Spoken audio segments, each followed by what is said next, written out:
Welcome, everyone. I'm Tanya Wilder, the host of The Truth Ain't In Us. And here we tell the truth, we're unapologetic, and we keep it 100. Today, I have a special guest joining us today. And she decided to leave corporate America to step out on her own. And I believe step out on faith. 100%. You know? Yeah. So let's welcome Kellie to the show. Yeah. Kellie, please introduce yourselves to everyone. Hi, everyone. My name is Kellie James, and I am the founder and CEO of Drenched Cycle Studio. Am located right here in Midtown Atlanta, Georgia. And yes, so I did. I stepped out on faith about 3 years ago. I was working in corporate America. I have a background in IT project management. Mm-hmm. I've been doing that for 15 plus years now. Wow. And it's a long story. But I decided that I wanted to open a spin studio, which seems so random because it is. Mm-hmm. Have you ever tried spin? Do you know what that is? I have tried spin, and for me, I didn't like it. I'm not offended. It was too much. It was too. Yeah. And don't get me wrong. No. I hear this all the time, so it's fine. But what didn't you like? I didn't like the fast, going the fast speed, the pickup, and all of that, and. It was too much up and down, and down. And it was too long. But I know several people that do it, and they love it. Yeah. Spin is one of those things for me, and the reason I fell in love with it was because it was right after COVID. I had packed on about 15 pounds, mm-hmm. and I needed to get the weight off of me really quickly. And a coworker invited me to try spin, and I tried it, and within 2 weeks, I had lost. I think it was like 11 pounds. And wow. and I mean, it was like the fat just rolled off of me, and I became obsessed with it, like really obsessed. And I just wanted to share it with the world. I was like, y'all don't know about this? All these people trying to lose weight, y'all never heard of spin? And I just got on this tangent, and I just wanted to open a studio and like tell everybody about spin. So before we get into all of that, tell us. So you grew up here in Atlanta. Yep. Okay. And what was your upbringing like? I would say lower middle class. Mm-hmm. My parents weren't wealthy by any means. I wasn't poverty stricken or anything like that, but definitely lower middle class. I've had to struggle. I know what it's like to be without lights. I know what it's like to, be in a house and the water got turned off and you have to go and get jugs of water to flush the toilet, so I've definitely gone through those things as a child. So I know how to adapt. And I think those parts of my childhood made me very resilient. Mm-hmm. And this has also helped me be able to adapt through difficult times. So I wouldn't change it for the world. Let's move fast forward. So college at all? A little bit, but not traditional. I didn't go to a traditional college, mainly because I was a teen mom. Not that stops people, but I just didn't have the opportunity to do it. So I did like Strayer, mm-hmm. which is like a local, college. I did Strayer too. Okay, but I didn't finish. I didn't finish either. I didn't finish either because I started making a lot of money, and I'm like, who needs college? You okay? Yeah, I didn't finish, but I did. I do have, I think, maybe 2 years under my belt. Oh my God, we are so much similar. Mm-hmm. We have a lot in common. I did 2 years. Well, I think I did a total of 3 years. Okay. Maybe, I think it was like 3 years. But once I started making money, you was like, I was like, I don't need college. Okay. But I did force education in my house. Education was very big for me when it came to my children. I same. Yeah, same. I definitely tried to push that narrative. One listened, one didn't. Okay. So, kids, what can you do? Yes. You said you had kids at a young age, right? Mm-hmm. Starting at what age? I had my son when I had just turned 17, okay. So I was pregnant when I was 16. I had my daughter when I was 19. Same father? Same. Yeah, we were high school sweethearts. Okay. Yeah. And so how was that for you being a teen mom? Was it kind of tough, or? It was hard. It was really hard. I felt like I couldn't do the things that my friends were doing. There were a lot of times I wanted to go to parties and, just all of that. I didn't get to do that stuff. Mm-hmm. Not for real, for real. So I felt like I missed a lot. And I had kids like that, none of my other friends had kids. I was like the only one with kids everyone else waited later to have kids. So it was really tough. I struggled, like I was working, but I had to pay 2 daycares where most people have to pay 1. Yeah. So it was very, very tough. So you had your children. Yep. You went to Strayer. Yep. Right? Went to Strayer. And you didn't finish. Did not finish. Why not? Because I needed money. So I started working. So one of my first, I guess, big girl jobs was I was a manager for a company called Charlotte Russe, which was the clothing. I remember Charlotte Russe back in the day. Yeah. So I was an assistant manager for their Mahler, Georgia location. From there, I ended up working for a company called Tidal Wave, which is now Tidal Max, which is okay.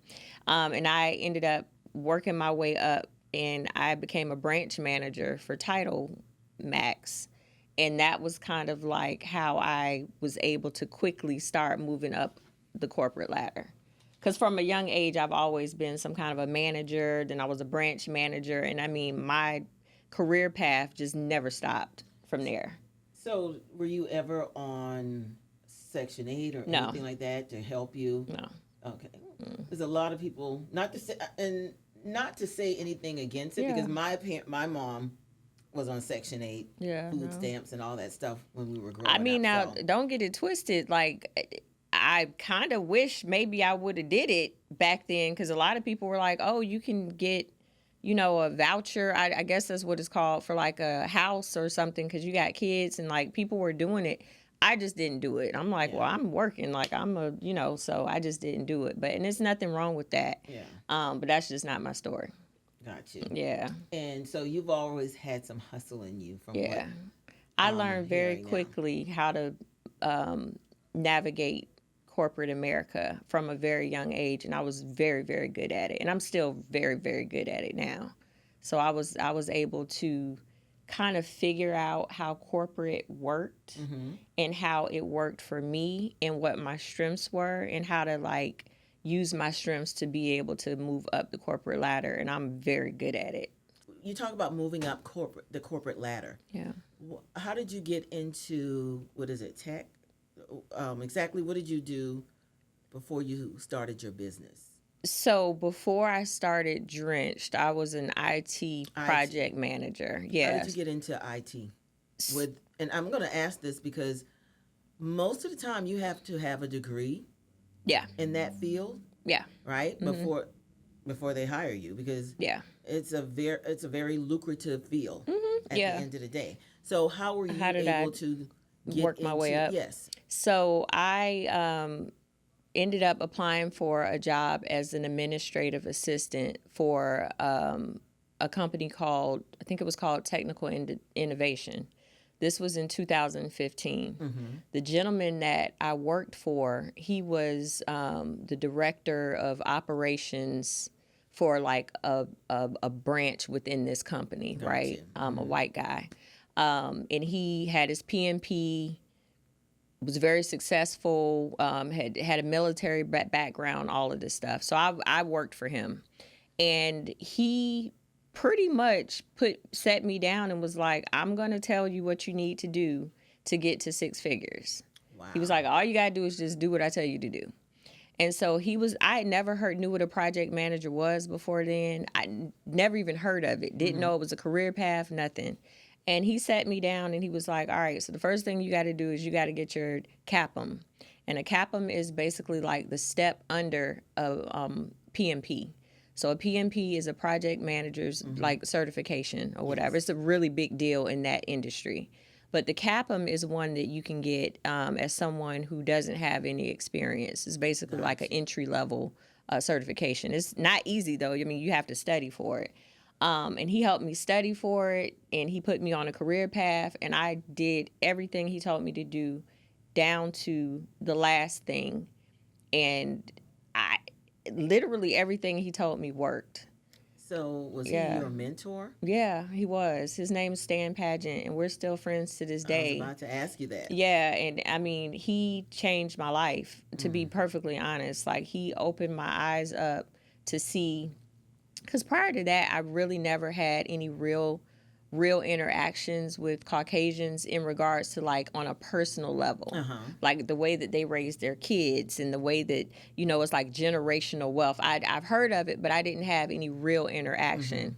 And he brought me in, and I was just able to see, like, a different side of how people that have real wealth, how they get to that point. So what do you think it was about you that was special that he Took a liking to? Yeah, took a liking to you and wanted to see you win and be successful? I think it was a couple things. One, I think it was the way I carried myself from the gate. I also believe that I showed a willingness to learn, but more importantly, I was willing to listen.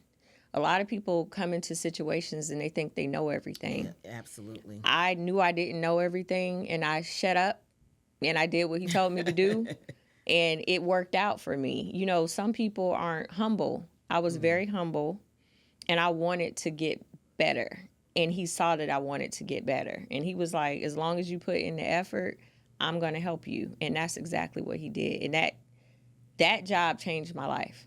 Wow. If it was not for that job, I would not be in the position that I am today, and I know that without a shadow of a doubt.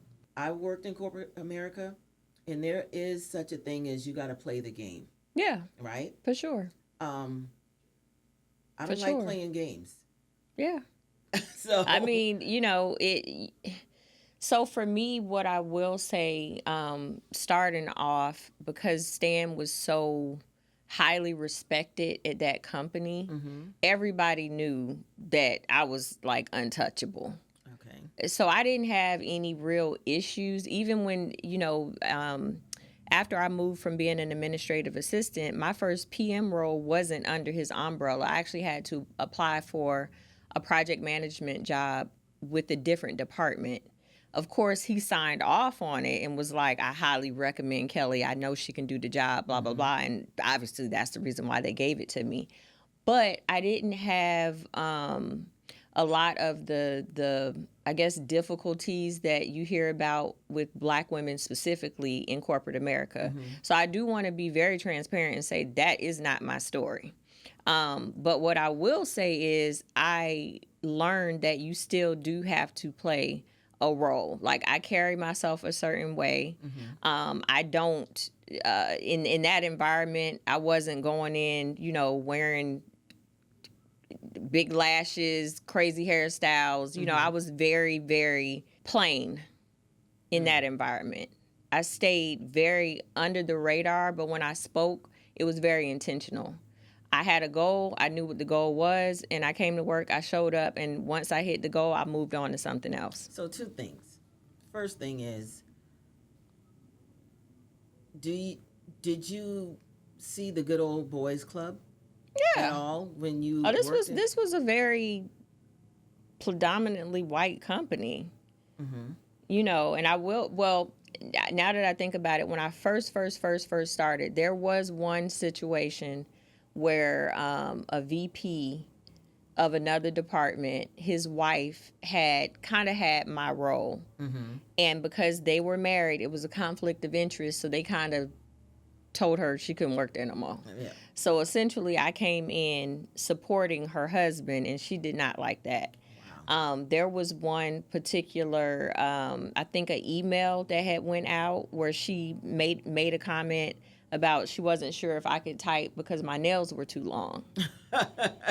You know, and so I remember thinking, wow, you know, my nails too long, but I cut them.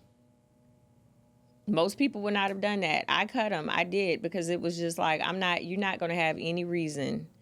You're not going to have any reason. And so I cut them, and that was that, and I kept it moving. And I mentally, I was like, I just need to get what I need to get from this company. And once I get it, I'm moving on, and that's the end of it. So I'm not going to get into like this back and forth with her or anybody else. A lot of people would not have done that, but I did it. And I didn't feel no kind of way about it. All of the women came to work. I mean, this is like majority a white company. These women had really nice Chanel suits. You know, I didn't have all that stuff. But what I would do is I would go to Goodwill and I would thrift and put myself in the cleaners and, you know, come to work and still look presentable. So it worked, you know, and back then I just wanted the opportunity, and I knew that that's what I needed to do to get there. So when you see the younger generation today and them not wanting to work, it's all about social media, being rich, or I think a lot of them are playing, you know, they're faking it until they make it. And some of them will never make it at the end of the day. Yeah. So what's your thoughts on, you know, the younger generations not wanting to work anymore? Yeah, I have a lot of thoughts. And this is not all of the generation, and I'm just going to speak from what I've seen, and I'll even with my kids, right? I don't know about nobody else's kids, but I will say I feel that this generation is entitled. They come off as being entitled, as if you owe them something and they deserve it without putting in any work. And I just can't really process, like, how did you get here? Like, why do you feel this way? Like, I just don't get it. I think we got them there because growing up, you know, we had to work our butts off to get to where we want, to be successful in life, right? Yeah.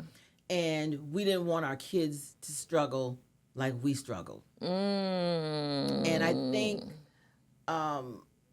we gotta own that.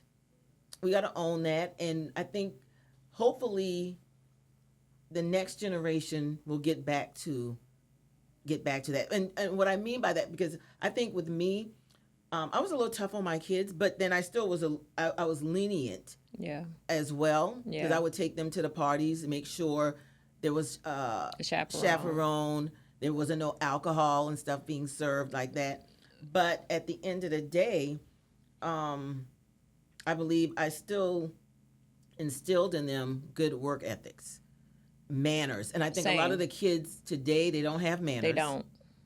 Okay, they don't have customer service skills. Don't even get. We can have now that can be a whole nother podcast. Yes. Maybe we need to pin that one, because I got a lot that I want to say about customer service and lack thereof. Yes. And I'm almost inclined to believe that they don't know. And so sometimes it's like the blind is leading the blind. Yeah, it's like, what is going on? Like, I take customer service very serious. Like, very serious. That is one of the things that if you have the opportunity to read Drench's reviews, that's at the forefront of everything that I do, is to provide exceptional customer service. And so when I go places and I don't get that in return, I'm like, I'm not spending my money here. Yeah. I'm not doing it. Like, if you can't. I feel the same way. Yeah, like, I'm not, because money is, you know, I work hard. And if you can't provide me with at least decent customer service, I'm not spending my money with you. I will walk away. I'll be like, and I can have the order right there in front of me. Oh, I have done it several times. Guess what? Give me my money back. Here, take it back. Several times. You know, and just give me my money. Yeah. Because to me, customer service is everything. Yes. At the end of the day. Thank you. It is. It is. Now, getting back to your story. Look, we done went out on a tangent. Yes, we did. I told you I can talk. So, getting back to your story. I eventually ended up getting my PMP, though. Okay. Yes, I do have that. Awesome. And, of course, that's that. To answer your previous question, how did I end up in, like, the IT project management? Yes. Well, that's how. Okay. Yeah, I mean, you have a PMP. I mean, in that world, that is your degree. Gotcha. Yeah, but that came, of course, you know, later, because you have to have so many hours of managing projects, and you got to have somebody sign off on it, and this and this and that. So that's how I was able to end up eventually getting my PMP. Awesome. And that's opened a lot of doors. I have a very extensive portfolio as it pertains to project management. I've worked for companies like Equifax. I've worked for Parodies. I was managing their network consolidation project across 105 of their airports. And so, yeah, I have a lot of experience in that field. So let's talk about you stepping out on faith and opening up your own business. I saw at the time that I wasn't doing a good job being a business owner and trying to juggle that particular job because it was a very, very demanding job. I was in charge of, I had 105 airports that I had to get their network consolidated. And that's not an easy task to do. So trying to, at the time, having Drenched, and Drenched is open. I have instructors that are working for me. And getting back to customer service, right? You can't provide exceptional customer service for a new business if I'm over there in Vinings consolidating the network. I wasn't present at that time. Like physically, I was not there. And after a couple months, I think one of the instructors made the comment like, "Kellie, you really need to be here." And I was like, "Damn, I really do need to be." I mean, this is a baby. Like when you open up a business, that is a baby. And it's nobody's responsibility but mine. And so I made the decision. I was like, well, I can't do both. Not at this stage of the business. I couldn't do both. And so I had some savings. And so I made the decision to let the career go because I knew one or two things were going to happen. Either I was going to fail with Drenched or I was going to get fired. My professional resume means a lot to me, and I worked very hard to get to that point. So the thought of getting fired, I just couldn't stomach it. So I decided to leave so I could just focus on getting drenched up. What made you want to start a business? I've always had an entrepreneur spirit. So even before Drenched, I had a cooking company where I did cooking classes for kids. It was called Feeling Kind of Snackish. I had a vending machine company where I had vending machines in a lot of the gyms that are here now, like one being the Loft, which is probably like the largest gym. You are a true hustler. Yeah, so like the Loft's original location, the first vending machine that they ever had, that was my vending machine. Wow. And so I've always had like that hustler spirit in me, and I get that from my dad. My dad ain't never worked a job, ever. Has any of your businesses ever failed? Yeah, the smoke shop failed. Okay. Yeah, it failed horribly. Yeah, it did. And it was because I didn't know what I was doing. At that time, I didn't have a mentor.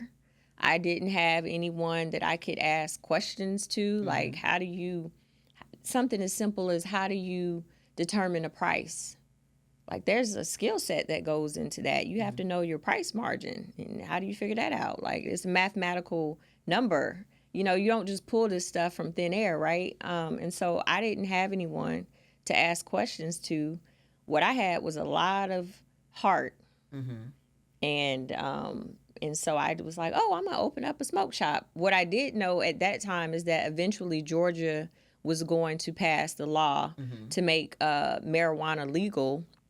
And I had overheard someone saying that anyone that has a smoke shop will get grandfathered in, meaning that you would be one of the first to be able to sell. Yes, I remember that. Yeah, like that was kind of like the talk. And I was like, oh, this is going to be a lot of money. And so I jumped out there. I opened that smoke shop, but didn't know nothing about business. Nothing about marketing, nothing about sales. All of that stuff matters. Like, you can't just think you're going to open a brick and mortar and the people going to run in. That done. Now you started the Drenched Cycle Studio.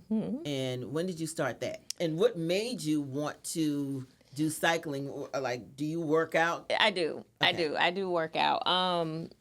So a gentleman had hired me to be a project manager. This is an interesting story. So this guy hired me to manage a project. He was in the process of opening up a 10,000 square foot gym that is currently open right now. I'm not going to say the name of the gym on camera, but I was brought on to help him manage the project. So the initial responsibility was managing the construction part of the project, overseeing the contractors coming in and out, this and that, and the third, because he knew I had a background in it. very quickly, within the first couple of days of me being there, I saw very quickly that this guy didn't really know what he was doing. He wasn't organized. There were things that just, from me having businesses that structurally were not in place, like paperwork, insurance, just basic business things that when you're starting a business, like these are the first things that you do. You know what I mean? And he didn't have it. He didn't have that mentor that you mentioned. Listen. And so me being me, I started doing, because I'm a doer. Like, I'm not the type of person, like, if something needs to be done, I'm just going to do it. And he was the person that gave me the idea that I should start a studio. He was like, you be on the bike all the time. You should just open your own studio. So I'm like, that's a good idea. So what he also promised me was that in this 10,000 square foot space, that this room that's there was going to be my spin studio. Come to find out, this person was not who he had presented himself to be. And I'm sure I don't have to get too much more into depth. No. You've been around enough people to know where this conversation is going. Where you're coming from. All right. So the SHIT hit the fan. None of the stuff that was promised to me was delivered on. And it was nothing I could do about it because I did not have a contract in place. So I wasted 2.5 years. Wow, building this person's company that still eventually ended up opening. I was so traumatized by everything that happened. When I went home, I passed out. Literally, from walking. Everybody asked me the story. How'd you break your ankle? I'm like, I don't know. Like, you tripped? No, I didn't. I passed out from, I think, anger, disbelief, just anything you could think of. And I fell. And it just so happens when I fell wrong. I broke my ankle. It was for 2 seconds. I blacked out. Wow. And from my bed, because I had to have emergency surgery on my ankle. And I still have a metal plate and 3 screws in my ankle to this day. And one thing that I will say from that experience is, anger will drive you to do some things that you don't even know you can do. Absolutely. And betrayal. Absolutely. And from my bed, I made a commitment to myself that I would never allow myself to work for someone, one, without having any paperwork in place. And I would never give anybody all of my creative ideas. And I would never put that much energy into somebody else's dream. Yes. And so I was like, you know what? I'm not going to let this person stop me from doing something that I want to do. And I said, I'm going to move forward and I'm going to figure it out. And I couldn't even walk. Once I got my boot on, I knew I needed to hire a commercial realtor. And this woman took me around. I was in a boot, hobbling around, looking at spaces. And when I found the location I'm in now, I couldn't even walk. So that's some faith, because I'm opening up a spin studio that requires you to be on a bike. And at the time, I could not ride a bike. Wow. And the rest was history. Once I got that boot off, I have not stopped. Do you believe in karma? I do. But sometimes karma takes a long time. It does, but you never know if that person is suffering and you just don't see it. I know. There's a lot. This is Hot Atlanta. Sprinkle. Con Atlanta. Yeah. Okay. And I mean, it's sad at the end of the day, because I don't know how some of these people can even look themselves in the mirror. You know what I'm saying? Knowing that they've lied, manipulated someone. Ruined lives is more like it. Because not only was I affected, but my best friend to this day, he was affected. And we're still feeling the repercussions of that situation. Like, my credit still has not recovered from that. I'll go on record to say my relationship, that's probably one of the major components as to why, me and my fiance aren't together, is probably because of that. Not the whole reason, but I feel like it played a part for sure. So here we are, that was 2023, 3 years later, and I'm still feeling the repercussions of that. And this person, you see them, they just like Have you nothing gone ever to happened. counseling at all to But I help need you? to. I think so. Yeah, But you have this business I now, do. and how's the business doing? It's doing really well. Yeah, Drench has been featured on Real Housewives of Atlanta episode 4. So Okay. that was really cool. We've been featured on Fox 5 several times. We were featured on there in January, and that segment completely like elevated. Like the phone started ringing off the charts. That Oh, segment with wow. Paul Milligan did us wonders. We've been featured on the Portia show. Mm-hmm. I'm getting ready to be featured in a magazine later this year. So yeah, I could not have dreamt up this. Now it's been really hard, and I worked really really hard, but this year I'm starting to see all of the seeds that were planted in 24 and 25. They're Mm-hmm. finally starting to blossom. So the business is going good. I mean, I'm moving into a new location. So that's Awesome. telling, I'm expanding the business and we're going to be offering more. So, yeah, it's a lot of work, but I mean, it's very satisfying. I was going to ask you then how was dating in Atlanta, but if you were, especially, Yeah, we can talk about it. but Dating in Atlanta is I personally don't date guys that live here. okay, I just don't. Like why? I just it's There's a reason. well, you just never know, what people like to do at night. And it seems like they like to do more than just one species. So, and I'm not trying to figure it out. Like, I ain't got time to be playing them games.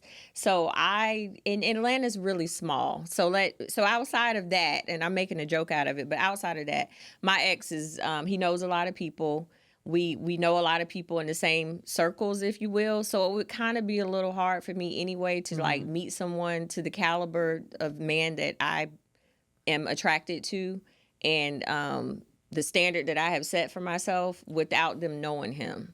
So I don't really date guys that live here. I date guys that live in other states. So, what's your standards? And the reason I asked that, I was going to ask too, would you date some, like, what's the criteria?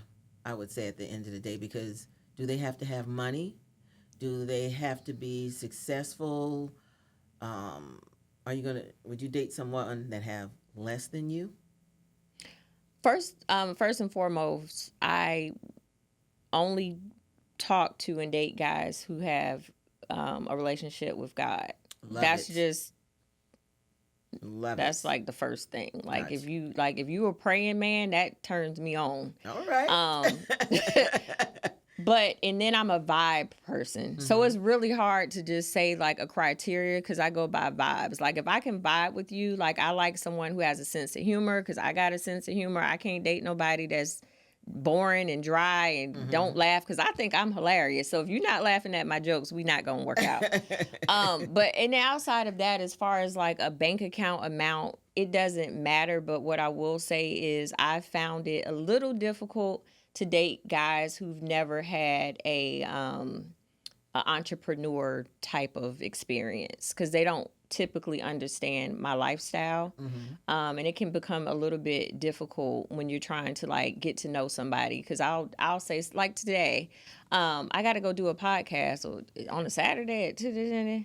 Yeah, I do. Like Mm-hmm. so it's like they don't understand that things come up, your schedule changes. Like you have to be very fluent, and I find that when you are dating someone who has been a business owner, they at least can relate to me a lot more Mm-hmm. versus someone who just works a corporate job. They don't. It's like it's some kind of a disconnect that's there. But yes, I want someone who at least has the same, can bring the same to the table as myself. And I'm not like the type of girl that's asking nobody to, you got to pay this and you got to pay that and you got to. I mean, I make my own money and I can take care of myself, but I do like nice things. So, what do you think about the women today who say, hey, I got to have a man who's my sponsor, who's taking care of me? They want these allowances. Hmm. And I have my take on that because I feel like you put yourself in this position, it truly is not even going to last. No, right? it never does. It's not going to last. So how are you going to be able to take care of yourself after this relationship Right. ends at the end of the day? So It's to me, it's a little sad, like definitely.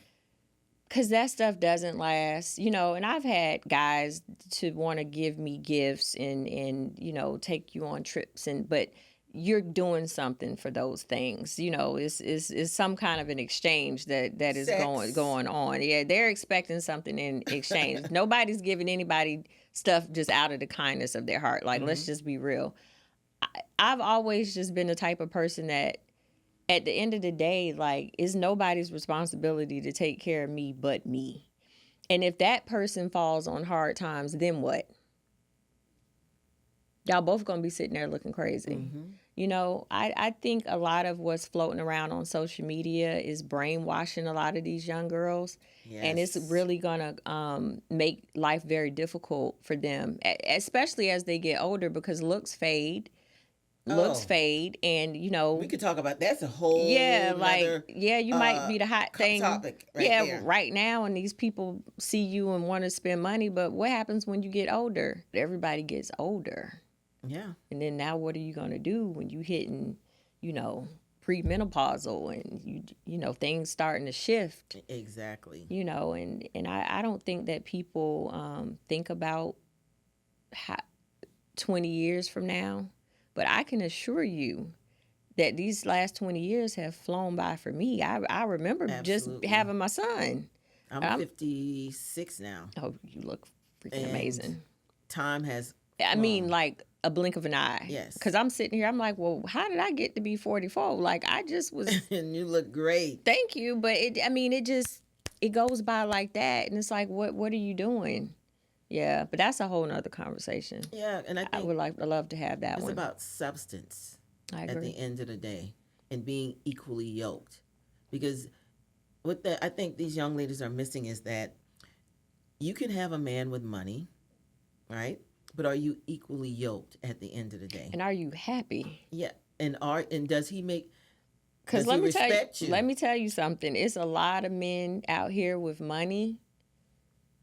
I can't be around them for longer than 10 minutes.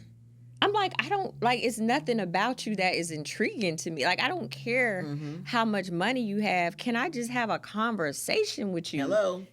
Without it being a TV on? Like, can we sit down and talk with no alcohol, with no entertainment? Can we converse? And do I like you? Like, because that's important. Like, I don't want to be with somebody that I don't like. Exactly. You got to like that person. Do you see what I'm saying? Like, you can be attracted to somebody and not like them. Yeah. Because as time goes on, like, I need to be able to like you. And I don't think I could love someone I don't like. You can have love for a person, right? Like you can, because that's a different type of love. You can have love for a person and absolutely not like them. So before we end this, what advice can you give to women who want to start their own business, young girls, when it comes to finding a career? What can you offer them or say to them? I would say you absolutely can do both.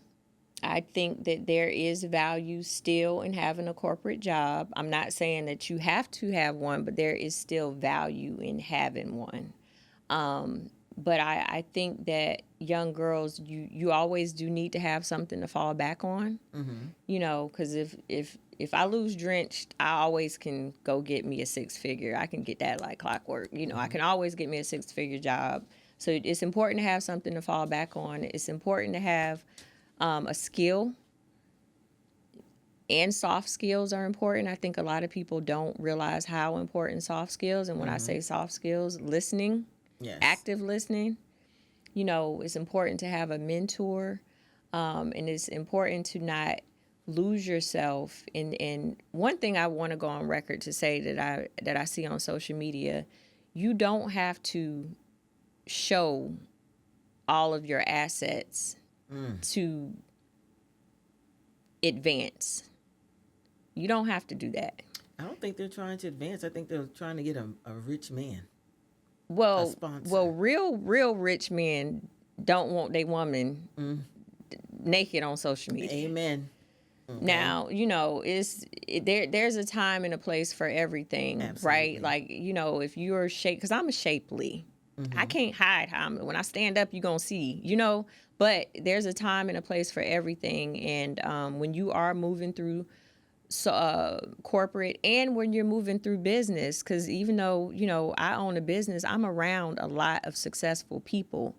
I can't go in these business meetings talking business and I got everything just hanging and dangling out. Like, you need to look presentable.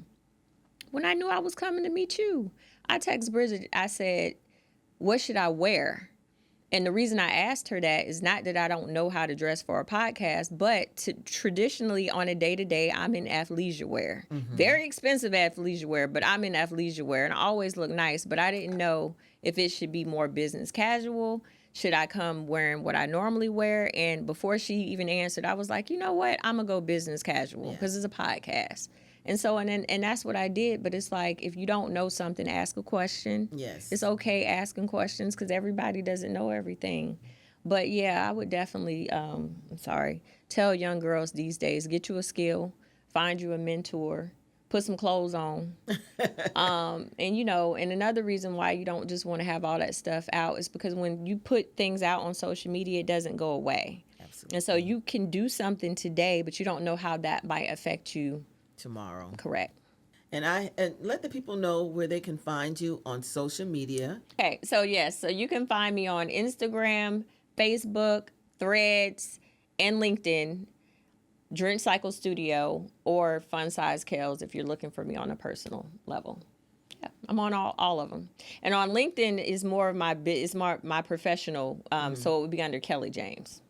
Well, I have truly, truly enjoyed our conversation today. I think you're a fabulous, fabulous woman. I like your spirit. Thank you. It says a lot. And I just pray that your business is successful. Thank you. And it goes to a whole nother level, and that you open up other locations. Yeah, because that's where the money at. Yeah. Expanding and selling is how you get to that level that I'm aspiring to get to. And you will get there. Yeah. Thank you. So. Yeah, this was nice. And thank you guys. The truth ain't in us. I love it. Yes, please like and subscribe and hit the notification button. We'll be back next week. Same time, different